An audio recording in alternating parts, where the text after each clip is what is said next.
Hello, everyone, and welcome to this edition of Macro Pro and Friends. It is our 12th day of 12 CEUs of Christmas, and I am joined today by Rudy Flores, who is my brother from another mother. Rudy, how are you?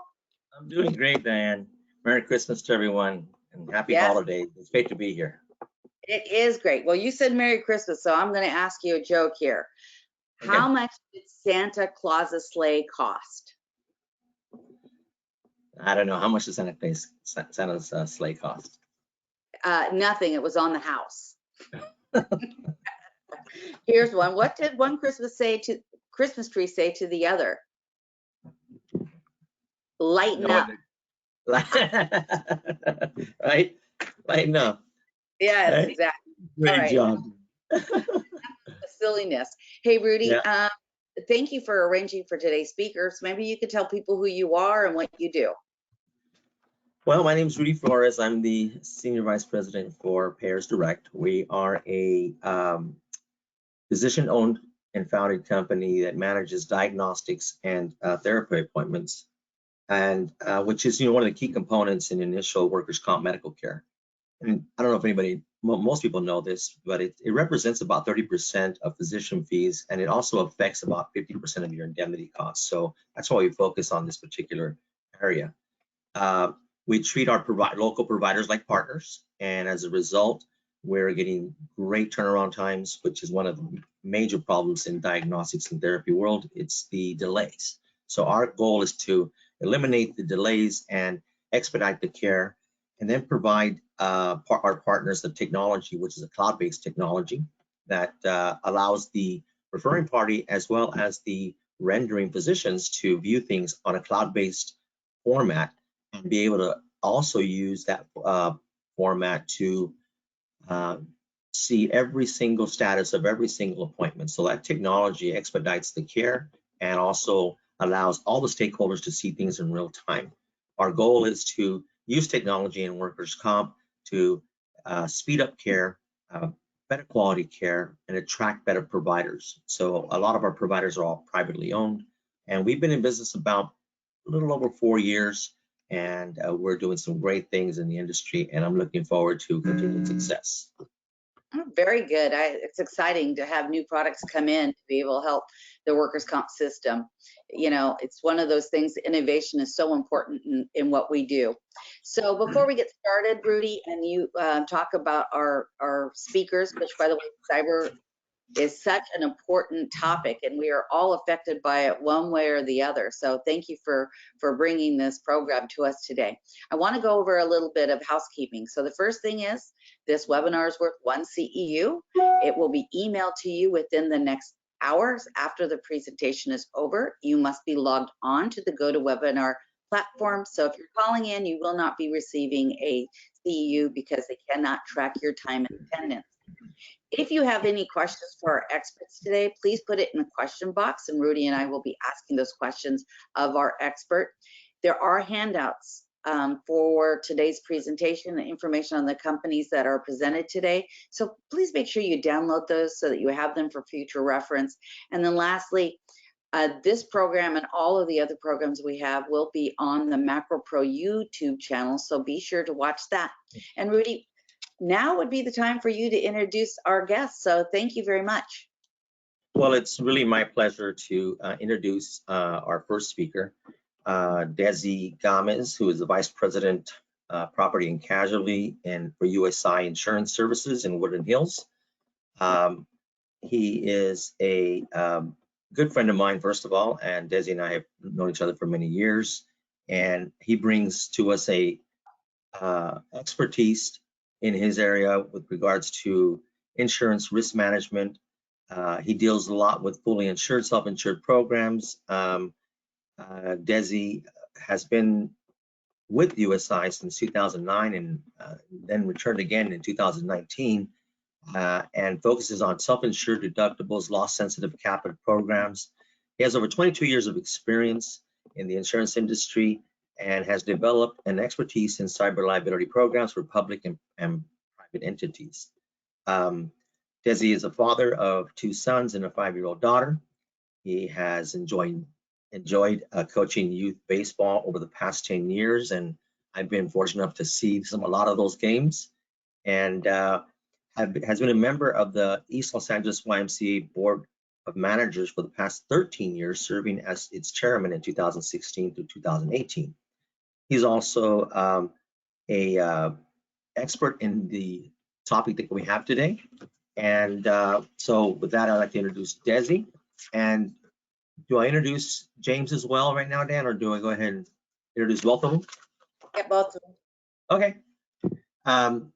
James Reed is a Vice President of Regional Cyber Advisor for the Super West region of USI, for USI within the Executive Professional Risk Practices. His responsibilities and expertise are focused on technology, on E&O and cyber insurance products, also along with cyber risk management consulting for emerging middle markets to Fortune 1000 companies and various industry verticals. James has over 24 years of experience within the insurance industry, both on the brokerage and carrier side. He has served as VP of the regional leader for Allied World Insurance Company. He was an underwriter consultant for CNA Insurance Company and has worked as a national accounts manager for Zurich Insurance Company, as well as in particularly with cyber and technology insurance products. James is a certified privacy professional, which is a designation for privacy professionals for proficiency in U.S. privacy laws and regulatory environment. He has earned his BA in history from Keene University in New Jersey. And it's my pleasure to welcome both these experts to our panel, and looking forward to learning more about what insights they have. With that, I'll turn it over to Desi and James. Thanks, Rudy. Thank you, Rudy. Really appreciate it. I'm going to go ahead and change the slide here. So first of all, I'd like to thank Diane Cohen from MacroPro for inviting us, and Rudy Flores of Pairs Direct. Also would like to thank all of the attendees for joining us so close to the holiday. We really appreciate you sticking around to hear our presentation. And again, I'd like to also thank James for joining us and for presenting this very important topic and information. Just a little bit about USI, quick glance. We are a privately held broker here in the US, fourth largest. We service over 500,000 clients and over 200 local offices throughout the country. We have now over 9,000 employees, and I am headquartered or stationed out of Woodland Hills, California. James is also in California. What really drives our organization is our process. We call it the USI One Advantage, and it's the process that's actually going to resonate throughout this presentation, because it's a process that our clients also utilize in managing cyber risk. But the O in one stands for Omni, and that really tells our story of how we access data and how we use data to analyze and come up with solutions for our clients. The N stands for network, and that really is about our local and national resources. And I'm really happy that James could be here today. He is a part of our local and national resource team. James is our regional cyber advisor, and he represents the Northwest, Southwest, and the West region. And also the E stands for enterprise.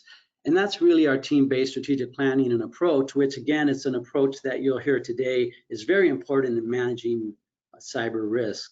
It's just not up to the risk manager. It isn't just up to your IT officer, but it really is a team. But really at the heart of what we do is find solutions that address our business issues and challenges for our clients. And those and I don't want to be a spoiler, but cyber really is on top, at the very top of the ladder when it comes to concerns for businesses these days. But another thing about cyber is that it isn't just a business issue or challenge, but it's a personal issue and challenge. And in fact, I'd like to share a story of and a case that I think will have, which has really other components of what we're talking about today, from cybersecurity to response. But this is my 5-year-old, Angelique. She is my princess, and she rules the house. This week, I received a notice of data breach, and I'd like to share this letter with you because, again, of the information in it that's going to resonate throughout this topic today, our presentation. But the letter simply says, notice of data breach to the parent or legal guardian of Angelique Gomez. We are writing to inform you of a data security incident that occurred at our company that may have affected your child's information. And I'm going to protect the name of the company and the name of her doctor. So our company's electronic medical records and practice management software, billing services, and business analytic tools to its physician practice groups, including your doctor, your daughter's doctor. So what happened? On August 26, 2022, our company detected a data anomaly on our internal network. We immediately launched an investigation and engaged third-party forensic experts to determine the nature and the scope of the incident. On September 13, 2022, we learned that an unauthorized party was able to access an offline set of patient data used for data conversion and troubleshooting. Some of the data was removed by the unauthorized party. The live electronic record system was not addressed in this incident, and the incident did not involve your doctor's systems, databases, or medical record systems at all. Well, that's good to hear, right? But what information may have been involved? Although we are unaware of any actual attempted misuse of personal information because of this incident to date, we are notifying you because your child's information may have been involved. Wait a minute, I thought they just said that there was no involvement through my doctor's system. So the patient information may have included patient demographic information such as patient name, guarantor name, parent guardian name, address, email address, and date of birth, health insurance information, payer name, payer contract dates, et cetera, medical or treatment information such as dates of service, location, services requested, diagnosis, et cetera, and billing and or claims information such as invoices, submitted claims and appeals, patient account identifiers used by your provider. So please note that not all data fields may have been involved. As a parent, guardian, or guarantor, your information may have been impacted as well by the incident. If that is the case, you will receive a separate letter from our company. So that's pretty scary if you ask me. And how could my 5-year-old daughter's information now be compromised? Other than being upsetting, it's very concerning to me. So what are you doing? They continue. Data security is very important to us. As soon as we discovered the incident, we immediately took action to stop the unauthorized activity. This included a password reset of all corporate accounts and moving all patient data used for data conversion and troubleshooting into an environment with even greater security. Our company also retained a third-party cybersecurity forensic firm to investigate the issue and is working with law enforcement to investigate the incident. In response to this incident, our company has enhanced its security and monitoring, as well as further hardened its systems as appropriate to minimize the risk of any similar incident in the future. And then they offer different things that we can take advantage of, such as we can order our free credit report, we can contact the U.S. Federal Trade Commission, we can place a fraud alert on our credit file, which my daughter doesn't have one, but I do, and security freezes. So again, the point of this story really is that cyber, the exposure is not only a business issue, but it can become a personal issue. And so really everybody is at risk. And with that, I'm gonna go ahead and have James take over and take us through the presentation. If you have any questions, as Diane mentioned, please put them in, enter them into the question box, and we'll answer them along the way.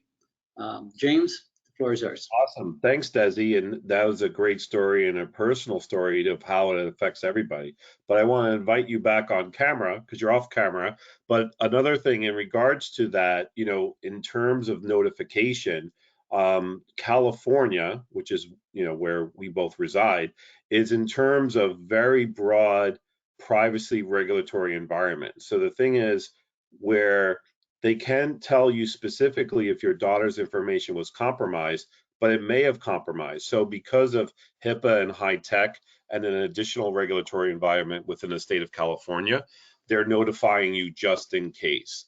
So the thing is, if they did not provide that notification as required by California state law, they would be hit with a very severe regulatory fine. So a lot of healthcare facilities, education facilities, municipalities, which we'll go into in a minute, in terms of making sure that they fulfill their obligations from the regulatory environment, is uber important of making sure they follow that, because if they don't, they could be hit with a severe regulatory fine.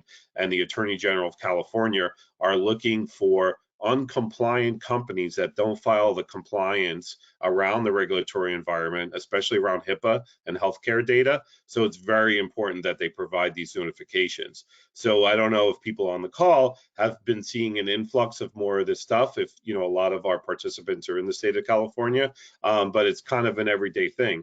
And we were talking about this before the call started, only in surprise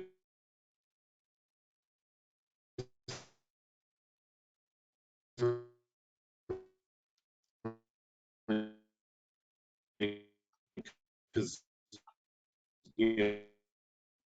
as Rudy gave the my background from the underwriting side, only about less than 50 letters in the mail. You see those letters, confirmation was breached, great, and then you throw the letter in the garbage. Go ahead, Desi. You broke up a little bit there, James, so we missed a little bit at the end of what you were saying. Oh, sorry. So I'm saying, like, if they're required to send those letters in the mail.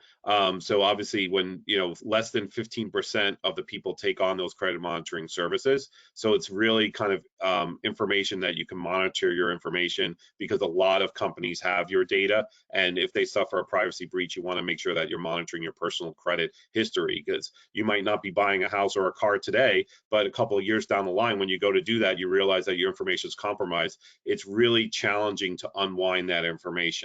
And then as they're targeting your daughter, and then people with an education that are like teenagers in college and stuff like that, they might not be making a large purchase, for a couple of years down the line, maybe when they're in their 20s. So the bad actors love that kind of information, because they can take out credit cards, take out loans, unbeknownst to that younger individual, that their information is compromised. So it's very important to make sure that you monitor your children's data, especially those that are younger, under 20, that are not necessarily taking out loans currently from that standpoint. So that's kind of a lesson learned from that standpoint. So let's go into kind of why we are here today. I feel like Desi indicated in terms of where cyber is as a company and where we're growing as an industry. I would say probably about 5 or 6 years ago, a lot of companies feel that cyber would be a nice coverage to have. And because of conversations of what you're seeing within the ransomware environment, a lot more companies are bringing that to the forefront on their board of directors, of thinking like, okay, we need to buckle down and purchase this insurance. So we're talking about today in terms of like what companies are being targeted. More and more companies are buying the coverage. What is actually covered under a cyber policy? And then we're going to talk about, the marketplace of where it is today, of the US markets that are writing this type of insurance. But we're going to pivot and talk about, in terms of getting coverage in place, you have to focus on your cybersecurity controls. Years ago, you can answer like 2 or 3 questions and get a cyber quote for minimal cost. Now, more and more companies are heavily fixated on what the cyber control set is within an organization before they offer terms of coverage. So we're going to talk about, and then we're going to roll into what we're doing at USI to help our clients mitigate the cyber environment and what they need to do from a control set, and then advance that within their organization before we approach the marketplace, and talk about our consultative approach in that area. And if you can go to the next slide. So in terms of, we took this survey from Allianz, which was one of the largest insurance companies within the world. And as you could see, risk managers are gravely concerned about cyber incidents. So when a risk manager looks at what keeps them up at night, before, in terms of natural catastrophes and pandemic, you're seeing that cyber incidents are at 44%, which is the top ranked concern from risk managers. And I would say what the concern is about is just because of what we're seeing within, the attack set within ransomware. So we're seeing a lot of bad actors out of, China, North Korea, Russia, etc., in terms of taking companies down. Companies like Coastal Pipeline, JBS Foods, Target, Home Depot, Anthem, large customers that suffered cyber breaches. And then what the customers customers within the middle market space are concerned about is the bad actors look at these organizations as low-hanging fruit.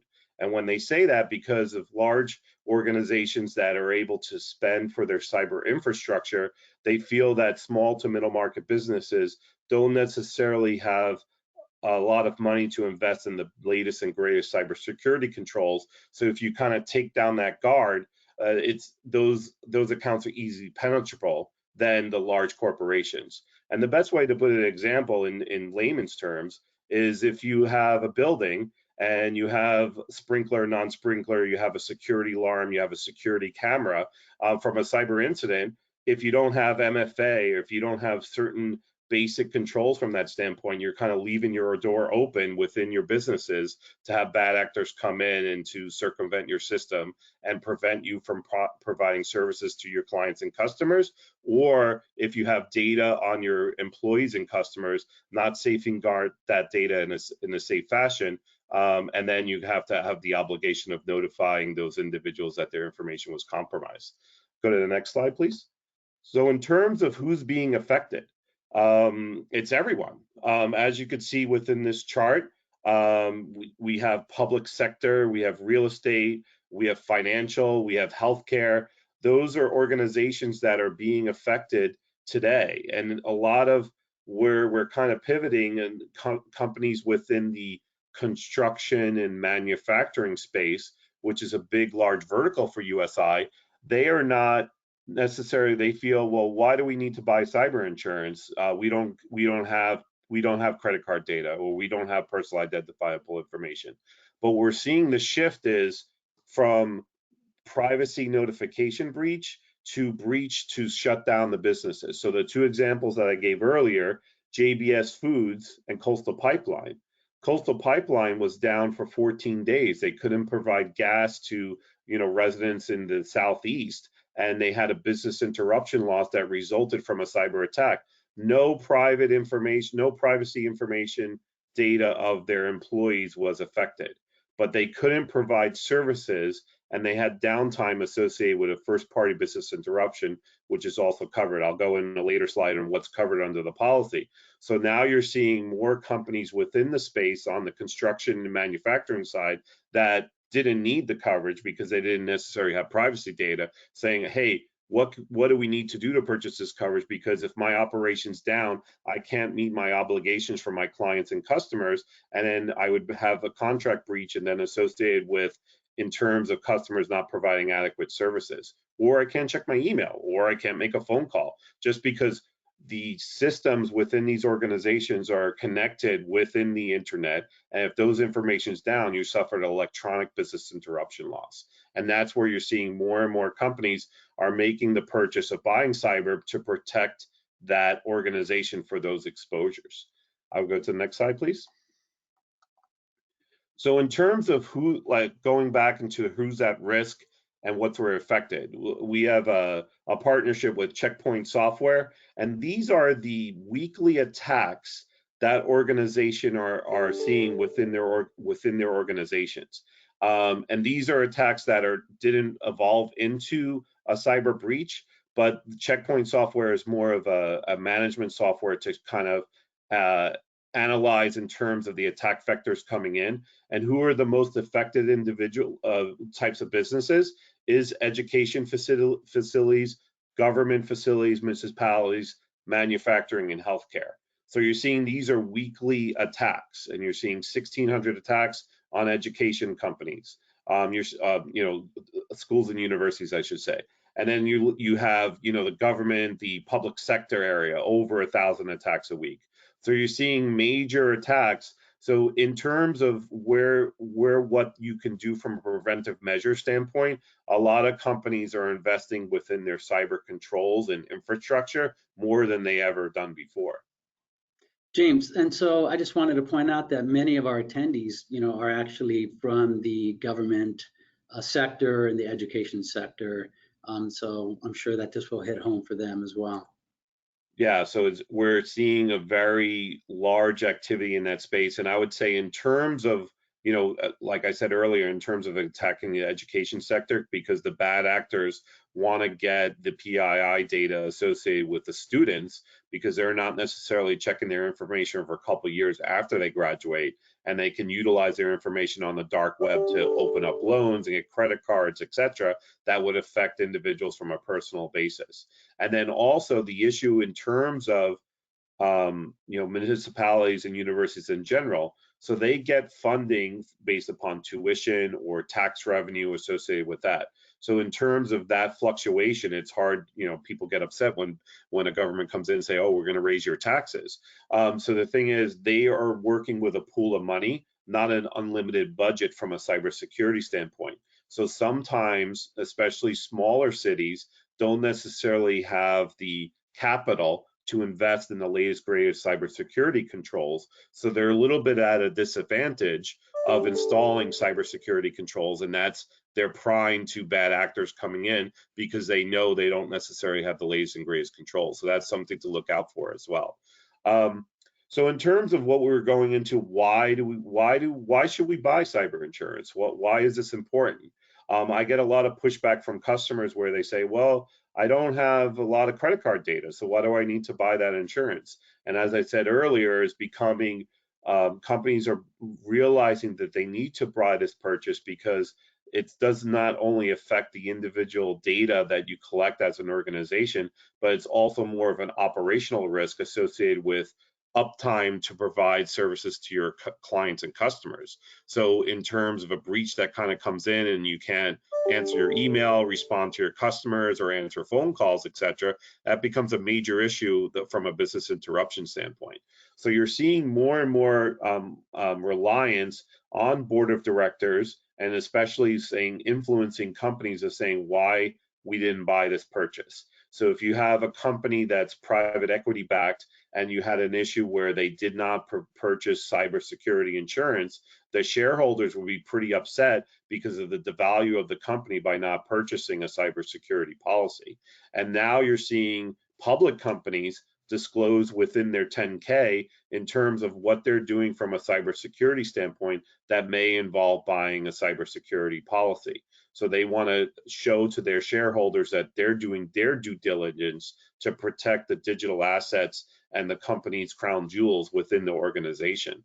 And especially looking at the regulatory environment. So as I said earlier, in the state of California, which is very, focusing on the healthcare industry and the privacy data that's housed. So in terms of making sure that you satisfy the regulatory obligations from a healthcare privacy standpoint, it's very important to kind of have that policy in place to meet those obligations.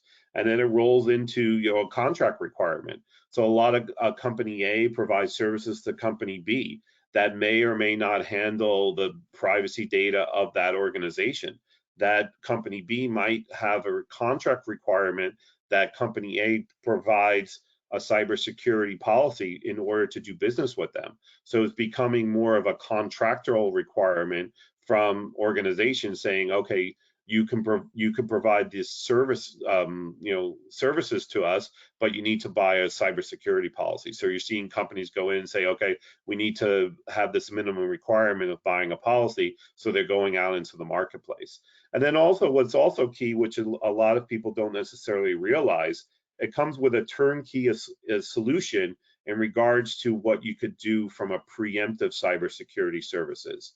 the pre-loss mitigation. So if you become a policy holder, and I'll talk later about what we do as an organization, USI, of educating our customers, a lot of these policies throw in freebies associated with if you want to do an incident response plan, or install a phishing exercise, or install some other tool. As a primary policy holder of some cyber policies, they provide these services as an add-in for for your organization. So a lot of these services, which cost money from an IT security standpoint, you can get some of those items for free as being a policy holder of a certain carrier from that particular side. I would go into the next slide. So in terms of like assessing the risk and what we're looking at from a cyber standpoint, and identifying the areas of what we want to look at, in terms of protecting the digital assets of our organization, or what you're looking at. So in terms of, like I said earlier, there's contract requirements from your customers that require you to buy the purchase. So you want to make sure that the provisions within the liability cap, sometimes if you're providing a service, they require you to have 10 million limits or 20 million limits, making sure that you adhere to that contract requirements. So you want to make sure that that's set into place. In terms of looking at the risk of like, okay, what type of business are you? Which sector you're in? Assessing the risk in terms of like, do you collect credit card data? Do you collect PII data? Do you collect PHI data? Where are you putting that information? How is that safeguarded? What number of records do you have within your organization? What is your data retention policy of the information that you have within your organization? So you want to make sure that you have provisions in place when we look at that information in terms of what you do as an organization, of setting your good cyber hygiene in terms of what you're looking at. So in terms of the operational risk, what services do you provide? Are you dealing with cloud service provider? And this is what I would say also, where I get a lot of feedback from clients where they say, oh, we're good, we don't need a cyber policy because we use Amazon Web Services, or we use Salesforce, or we use some other cloud tool that holds my data, so I'm not on the hook for that. There is really a false sense of security for that information. If you have an agreement with AWS, which is known as Amazon Web Services, they have an agreement called the Shared Services Agreement. So within the Shared Services Agreement, Amazon indicates that they're going to do certain limited controls in terms of safeguarding your data information. But within that Shared Services Agreement, the onus is on the customer to install certain controls. And we'll talk about later what MFA, endpoint security, backup strategy. So if you don't necessarily have those minimal controls that you agree to within the contract, and then your data suffers an adverse situation that was compromised, typically the onus is fall back on you from a liability standpoint. So Amazon Web Services is going to say, okay, well, we checked all the boxes. You didn't check all the boxes on your end, and the liabilities on your end, not our end from that particular standpoint. So a lot of customers that come in and say, oh, I got my data in the cloud, we're good, we don't need cyber insurance policy. That's the one story that I tell them in terms of what they look at within their organization and understand their legal obligations under certain contracts, especially with cloud providers under the Shared Services Agreement. So in terms of what we're building a solution of what an organization is concerned about, what keeps you up at night, the big takeaway over here, I would say, is the green area. So for the green bubble, I should say. We've been, coming out of a pandemic, but for the past 2 years, a lot of organizations that were more in office environment has become a work from home environment. At USI, I'm working from home right now. But when they set up that work from home environment, how is the connectivity within your home environment to your office environment? How is the safeguards that they put in place in terms of firewalls, two-factor authentication, etc.? So you want to make sure that that information is safeguarded and put into place, because this is what bad actors are looking for. In terms of keeping your eye off the ball, like how can I compromise one's information to get into the database of a major organization? And then also working from home policy, and I'm sure a lot of people on this call are dealing with as well, in the morning, I get up, I get my kids ready, I drive them to school, I come back. There's a lot of, you know, especially when the kids come back, there's a lot of busyness going on. So the issue of clicking on bad emails where I say, oh, I got an email from so-and-so. Oh, it says click here or the link, and I'm not really paying attention because there's a lot of activity with the kids going in and out of school, and clicking on fraudulent emails that would launch a social engineering attack. So bad actors realize this, that a lot of people are working from home, a lot of people got a lot going on at home, and they're not necessarily paying attention. So they can send a clever, and I'll go into the different areas of phishing emails later on, but in terms of clicking on a bad email to launch a cyber attack or compromise your information, or to even shut down your system and launch a malware within your organization. So it's important to kind of keep your guard up as we go certain things, and you know, we can kind of go over some tricks and tips of what we recommend to our clients and customers. Yeah, and James, you know, one of the things that I experienced from working from home was it just made life a little more difficult to try to get data or share data. So if I'm trying to share data from my cell phone and email it to my email, that was just not happening anymore. And so I know a lot of people feel the frustration of this is really an inconvenience, right? In order, you know, to protect my company's data and information, because now I've got to go through all of these different steps, or I no longer have the ability or the capability to be able to share data from my phone to my organization and back. But as we know, those things are critically important for companies, because you know, you don't want to be that guy in the company, right? That you know, shared on that bad email. Yeah, exactly. Exactly. Yeah, so in terms of education of what they do to employees, and we'll talk about that later as well, but it's very important that everyone needs to be responsible from a cybersecurity standpoint. If you're a client manager, or if you're handling, you know, accounts and accounting, doing billing and stuff like that, you're responsible, especially in the billing area. So they want to feed on people that control the cash, and then send an email and then say, hey, by the way, thanks for that deal that we did. I just changed the bank account a little. Can you send money to here? So the thing is, the bad actors are looking for those type of people, and they're creating these creative emails that look legitimate, but they're illegitimate, and they're going to want you to send money to other places. At the end of the day, a lot of clients, and we're seeing a lot of claims in that area, especially in the social engineering space. What I wanted to kind of go into in terms of what's covered under the policy, say, okay, I'm ready to buy a policy. What does it exactly cover? And I kind of want to give more of an overview of like a history lesson. So I've been working in the you know, D&O, E&O space, but particularly a focus in the cyberspace for about 15 years. But initially, when carriers were interested about buying a cybersecurity policy, way back when AIG was one of the first writers of the policy, and the company they were working with is a major company called McGraw-Hill. And they said, hey, we want a cyber policy. And AIG goes, oh, great. Yeah, we can get you a cyber policy.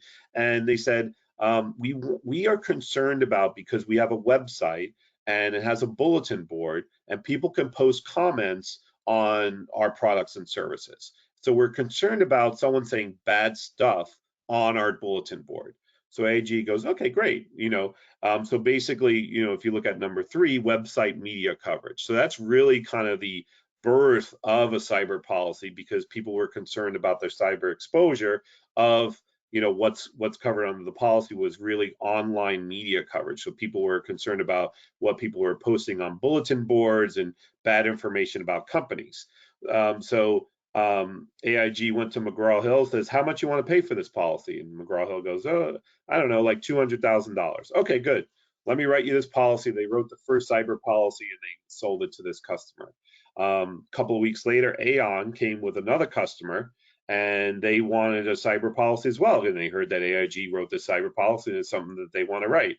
And then AIG came and says, okay, great, we can write you a cyber policy. How much do you want to pay for it?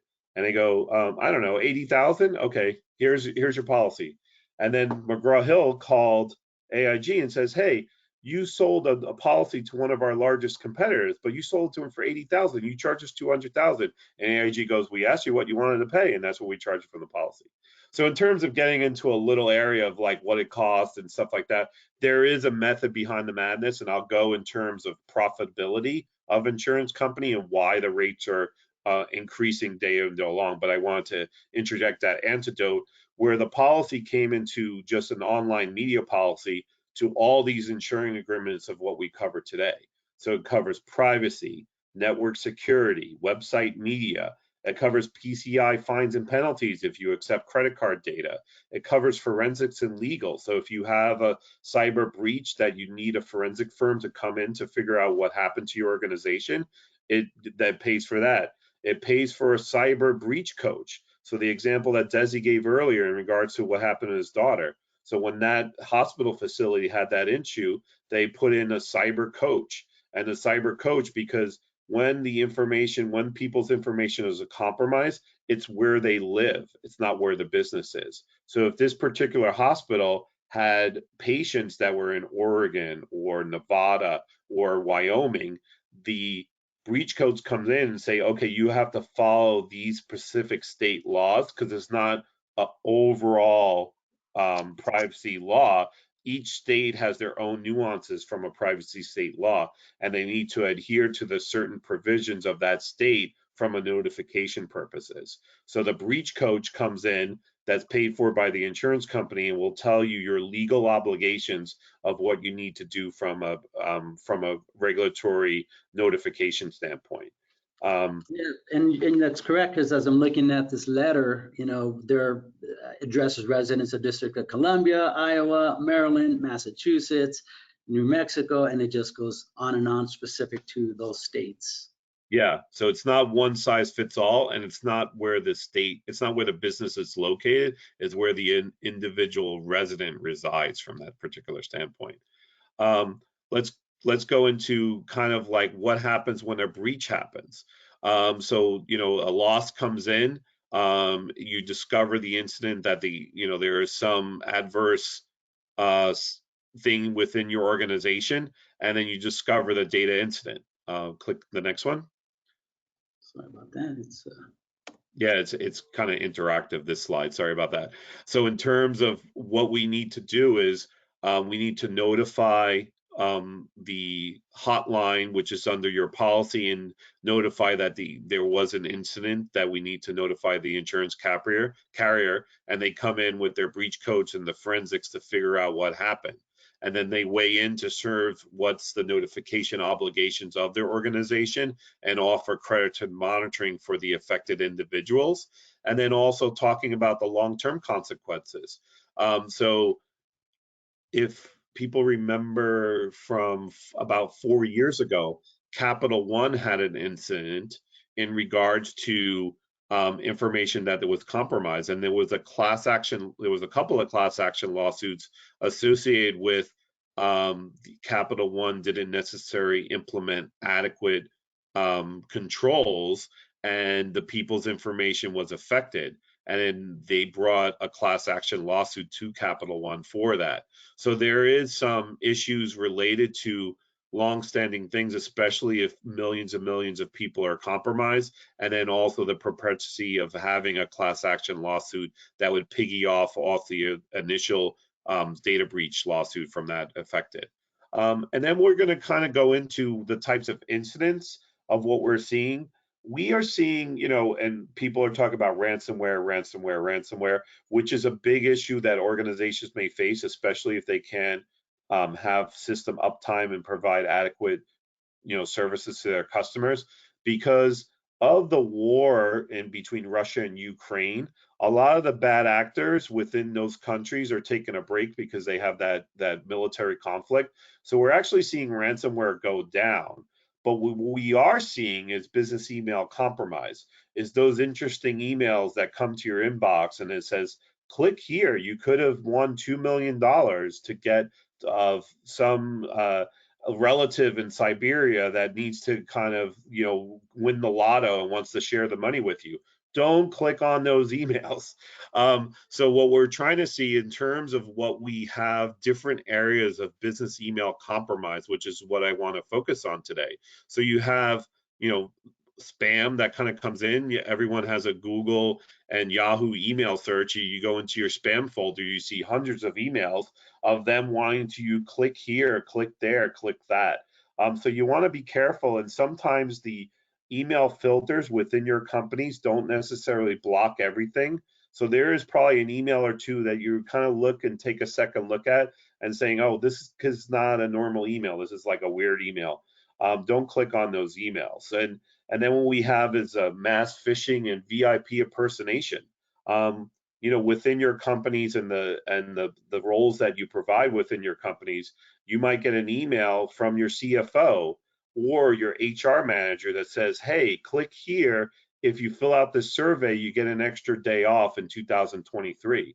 So you want to not necessarily look at those, you want to look at those emails and verify that the responsible person is doing that. So you want to verify that was actually the HR manager or your CFO that actually sent that email.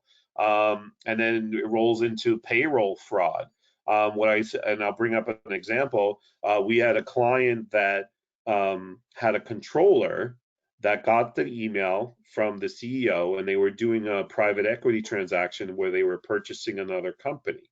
And they got the email that says, hey, Jed, I'm about to jump on a plane. We need to wrap this up. Can you send this email to, can you send this wire to over here? We need to finish this acquisition. Signed, the CFO. And the controller looked at the email, thought it was legitimate, and they understood the tone of the email from the CFO sounded like normal language, and it sounded like a normal email that person would send. So that person wired $80,000 for this transaction that they were doing, and unbeknownst to them, they were sending it to a bad actor, and they weren't able to recover that $80,000 of wires that was sent because they were sending it to bad actors. So it's very important to kind of make sure that you kind of check the information and verify the email that was sent, because there's a lot of bad actors that are sending out these business email compromise phishing emails that we're seeing in very influx of claims in this particular area, and a lot of companies are affected, especially with people in the work from home environment not necessarily fully paying attention and clicking on an email that could be adverse to your company and organization. Go ahead, Desi. Yeah, and James, just in the interest of time, looks like we've got about 11 minutes. We're going to go ahead and forward, but these handouts will be available, and you can get additional information on our website. Let me go ahead and switch. Okay. Sure. So I will go through the next slides a little bit more quickly. In terms of where we are in terms of the U.S. market, you're seeing here are the top 20 insurance carriers that write the cyber insurance coverage. And what I talked about earlier in regards to the profitability level, if you look at the next column, anything over 100% is not profitable from an insurance standpoint. So if you're looking at some carriers, you look at one carrier, I'm not going to say the name in terms of number areas. Some carriers, for every dollar they write, they're paying out $1.20 to $1.50 in claims. So that's why you're seeing the rising cost of cyber insurance, and why there's issues of companies coming into the market and buying the coverage for the first time. They are realizing that there's no cheap cyber policies, and they cost more than they cost 4 years ago from that standpoint. I'll go to the next slide. So in terms of what a company looks at and what they want to do is building their solution. And here's are some of the areas what they want to do to make sure that these is buttoned up from a cybersecurity standpoint before you go into the marketplace. Because like I said earlier, a lot of carriers are fixated on what the control set within the organization, and they're requiring a lot of information to get into place prior to them offering terms and conditions from a cyber insurance standpoint. Go to the next slide. In terms of what we do at USI and what the market is looking at, is focusing on this top 10 underwriting areas. So in terms of what you need to do as an organization to protect your digital assets, this is kind of the minimum amount of controls of what the market's looking for.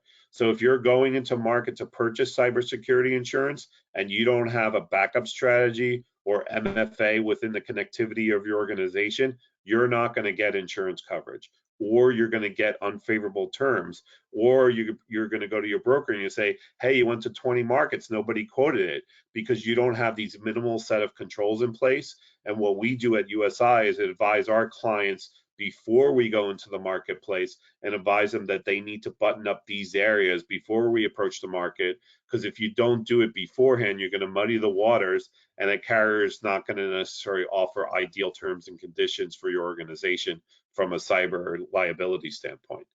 I'll go to the next slide. So what we do at USI is we have an Answerlytics platform, which is pre-negotiated with our cybersecurity vendors. So when customers need help and services to install certain controls, we have partnerships with these cybersecurity vendors that provide these services at a discount for these services. So if you were an organization that needed MFA, we have a vendor that provides MFA, and we can create that partnership, and then you get a discount for those particular services. So we help you along the process prior to us going to the market to obtain terms and conditions, because we feel the market is very fixated on those control set, and we have outlet and partnerships with these vendors to create that for your organization to implement these minimal controls from a cybersecurity standpoint. And what we look at in this slide in terms of the holistic solution, we're not a broker that's just going to, run the market and get you a policy. What we look at is more of the overall exposure. And if we have risk management professionals on the call, it's talk about what you do from a cybersecurity standpoint. So buying a cyber insurance policy should be the last thing in the equation. What we do is work with you in terms of making sure that you have adequate controls. We provide analytics associated with limits that you should be purchasing in the marketplace. We do a peer comparison of other organizations that buy that to make sure that you provide adequate limits. And we provide more of risk management consulting around purchasing a cybersecurity program, which is more that holistic approach in terms of providing adequate terms, services to your organization from a cybersecurity standpoint. In closing, just briefly talking about USI, like Desi talked about at the beginning, the one advantage. When you work with USI, you get national and local resources that you can tap in for your services. And we pride ourselves at USI to making sure that we can get adequate services to our clients in various industry verticals, and we can tap into the national organization that we have. Desi, you could talk a little bit more about that USI One Advantage, but I say it's pretty firsthand whenever, a producer, anything across the country can tap into the resources. And if we have an expertise in Denver that's focusing on hotels, we can tap into that person to provide that local expertise utilizing our national footprint. Yeah, the times have changed. When I started writing cyber policies, a little over 10 years ago, it was a 2-page application. Not a lot of information was being asked, and nobody got declined. Now the tables have turned. We're seeing, if you get a 60% increase and half of the capacity, that could be a good day for you, because we're seeing 100% increases and limits being capped, at 3 million. And having to go to different layered programs and so on. But again, it's building your resilience up front and giving that sense of comfort to your underwriters, and then working as a team, right? Working with your broker, working with your IT folks, your risk management. It's an enterprise approach. Everybody's got to be a part of it. If you're not, you're just not going to get the terms or the coverage that you need. And then, and Diana, I don't know if there's any questions on the line, but we wanted to kind of close it in regards to, here's our contact information, and then obviously the slide and the YouTube channel will be shared to everybody in terms of additional information and what to reach out to you. And Desi and I can happily discuss your cybersecurity exposures and help you along the way in that journey. Yes. we are really grateful that you guys were here. Thank you so much for joining us today and talking about cyber insurance and what it covers, everything else. We will have this up on the YouTube page by the end of the week. So I'd like to thank you once again for the information. We do have handouts attached. So if you do need their contact information, please make sure that you take them, download them, and have them at your fingertips. Rudy, do you have any closing comments you'd like to make today?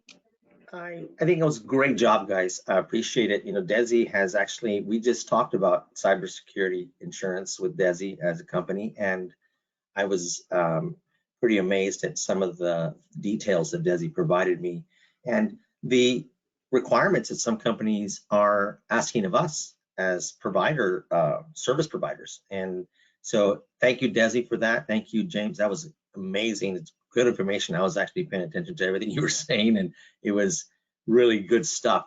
You know, unfortunately, that's what it is in this industry, or in all industries. You know, we're facing these kind of threats, but I'm glad we have experts like Desi and James and Diane Cohen, who has the wonderful ability to put some of these packages together so that we can inform the industry on some of the things we can do to protect ourselves. So Merry Christmas to everyone, and I hope everybody has a great holiday, and thank you for attending. James, do you have any closing comments you'd like to make? Yeah, I would just leave it this, you know, in kind of where we are in this environment where a lot of organizations probably went through their open enrollment to enroll in their benefits. And then we have year-end payroll stuff and the holidays. Just be careful because, you know, of the emails that you click on in terms of kind of like a PSA in terms of like just verify the user and do a good job yourself in monitoring your cybersecurity within your organization, and look out for those phishing emails because anyone could be a culprit and the bad actors are out there, especially in this holiday season. But not to be the doom of gloom, I just wanted to wish everybody a happy holiday, and it was great giving the presentation today. Desi? Thank you, James. And again, thanks everyone for attending the seminar today. You know, I think the overwhelming theme is everyone is at risk, and we all need to build cyber resilience. It's the holiday seasons. We all want to shop, but be careful of that survey that offers you that free $1,000 shopping spree at Macy's. Don't click on it as much as you want to go shop at Macy's. But yeah, I'd love to wish everybody a Merry Christmas, a happy holiday, and a very safe one. Well, I would just like to tell everybody that Macro Pro has had cyber insurance and identity theft insurance for many, many years. We take security very seriously. We have a SOC 2 compliance. We have done everything possible in order to keep our clients' information safe. So when you get records from Macro Pro, you know we've done everything as ethically and safely as possible. And we do encourage you that when you do need records anywhere around the world, that you call on Macro Pro for that. I'm going to leave you with one last joke, gentlemen, and let's see if you can get it. What is an elf's favorite type of music? Christmas. It's rap music. Rap music. Love it. Love And that with rap. that, I want to close out our 12 CEUs of Christmas. Thank you all for joining us, and we will see you next year. Bye-bye, everyone. Bye, everyone. Take care.